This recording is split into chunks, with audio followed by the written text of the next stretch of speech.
Hi, I'm Chap Bettis, author of The Disciple Making Parent, and this is my audio blog, where I read some of my blog posts in audio format for your convenience. Well, in today's episode, I'm going to be reading the blog post, The Bridegroom, the Song of Solomon, and Middle Age. Song of Solomon 2:4 says, "He brought me to his banqueting house, and his banner over me was love." Well, this past weekend, I watched a friend's son get married. Being a witness has a pleasure different than when I lead the service. As an officiant, when the bride enters, I, as well as the congregation, rightly focus on her.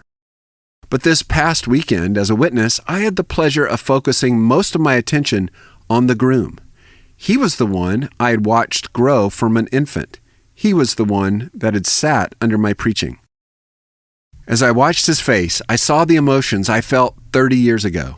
Joy, yearning, innocence, new beginnings, gratefulness and amazement that this beautiful bride should be his for the rest of his life. Well, this picture was still in my mind on Sunday morning as our church started a short sermon series on the Song of Songs. There, God takes the emotions of the lovers and the propositions of Ephesians 5 and play them out right before us.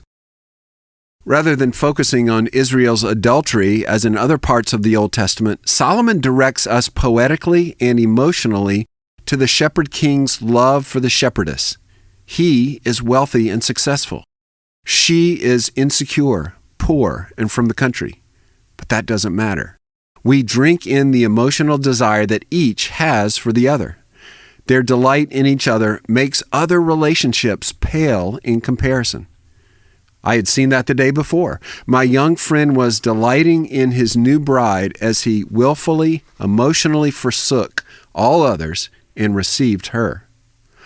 The picture on Saturday and the sermon on Sunday combined to ignite the picture that we see in Revelation 19, verse 7, where we see Jesus' wedding to his bride. Let us rejoice and exult and give him glory, for the marriage of the Lamb has come, and his bride has made herself ready. Well, as my own marriage passes the 30-year mark, being quote-unquote in love has given way to long-term lasting love. Similarly, my own relationship with Christ has settled into the middle-aged years of perseverance. But this marriage celebration and sermon shock my heart. Jesus loves me like my friend loves his new bride. He loves me like Solomon loves his shepherd girl. He loves me with the baggage I bring. He loves me even after all these years. The answer is yes. Yes, 1,000 times yes. The most noble masculine groom is but a poor shadow of the one who loves, yes, desires us. The most noble love story and chase is but a hint at the greatest love story there is. Jesus outloves and outdesires any man who ever loved his bride.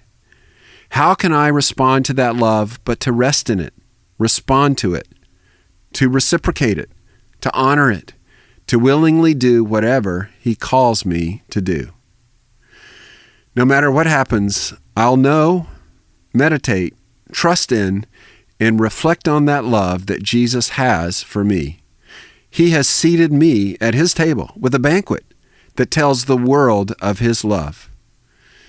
Parents, use these weddings to preach the gospel to yourself and to your children. Tell them how much Jesus loves us. And so we know and rely on the love God has for us. 1 John 4:16. Thank you for listening to the Disciple Making Parent audio blog. Do you struggle with anger towards your young children, or perhaps even your teens? Well, you might be interested in our 5-week video-driven Bible study entitled Parenting with Patience, Overcoming Anger in the Home. You can find more information on our website or at parentingwithpatience.com. Thanks for listening.